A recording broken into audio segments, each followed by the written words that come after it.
La parole pour le groupe de La République En Marche est désormais à Madame Christine Cloarec-Lenabour. Monsieur le Président, Madame la Ministre, Monsieur le rapporteur, Madame la Présidente des Affaires sociales, chers collègues. Cela fait plusieurs années qu'émerge l'idée d'étendre le RSA à tous les jeunes à partir de 18 ans. Cela fait plusieurs mois que ce sujet vient en débat dans cet hémicycle.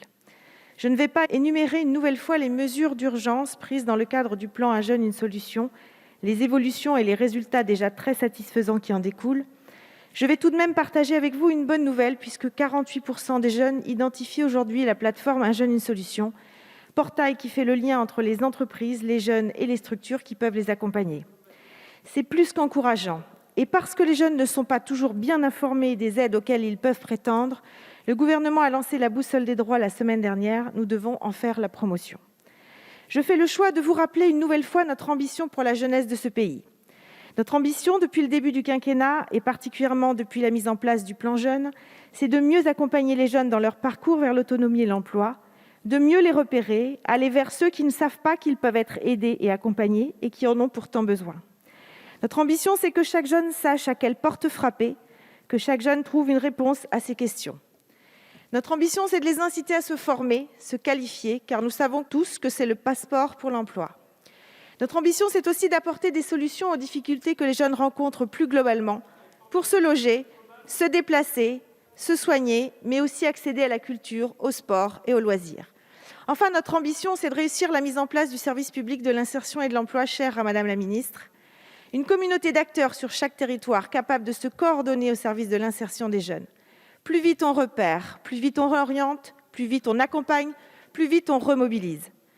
Il est assez simple de défendre l'idée de distribuer de l'argent à tous les jeunes.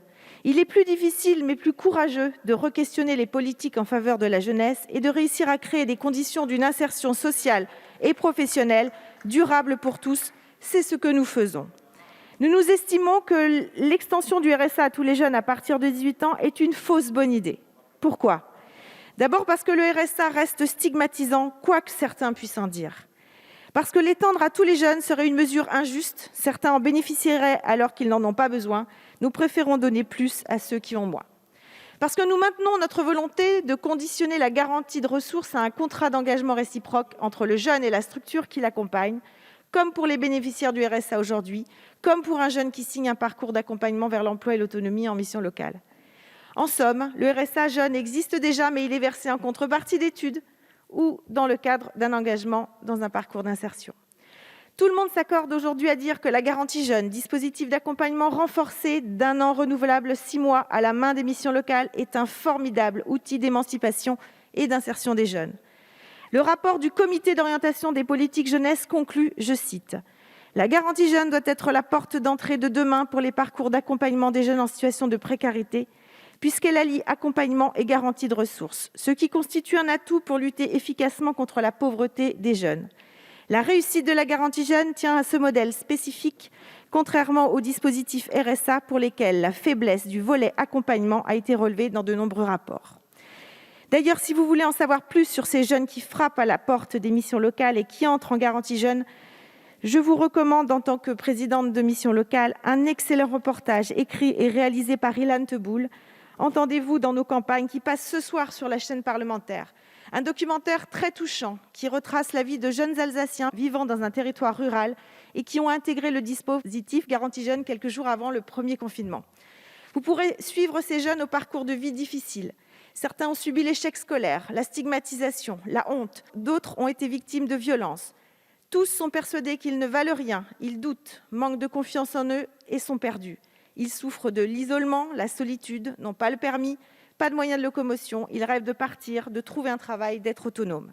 Ce documentaire montre bien la diversité des profils, montre comment ces jeunes passent des doutes à l'envie, comme ils se reconstruisent peu à peu, comment ils apprennent à valoriser ce qu'il y a bien chez eux quand ils n'ont rien à valoriser sur un CV. De belles histoires et d'autres qui se poursuivent car certains ont besoin d'un peu plus de temps. Alors, au RSA Jeunes, nous préférons poursuivre la réflexion sur les contours d'une garantie jeune universelle qui allie accompagnement et garantie de ressources. Le président de la République vient de s'engager dans ce sens et fera des annonces avant l'été. Le ministère du Travail, de l'Insertion et de l'Emploi consulte en ce moment les acteurs de terrain, le service public de l'emploi, Pôle emploi, les missions locales. D'ailleurs, l'Union nationale des missions locales a rendu une première contribution et poursuit ses travaux de réflexion au sein de son réseau. Des chantiers, il en reste encore énormément, comme par exemple la prévention du décrochage scolaire et universitaire, la situation des étudiants, l'information sur les droits, les offres de formation, le repérage des invisibles ou encore la mobilisation effective et complémentaire de tous les acteurs de l'éducation, l'orientation, la formation et l'accompagnement, et bien sûr des entreprises, associations et collectivités. Nous avons demandé des efforts monumentaux à nos jeunes. Nous leur devons aujourd'hui tout notre engagement. Je vous remercie. Merci à vous.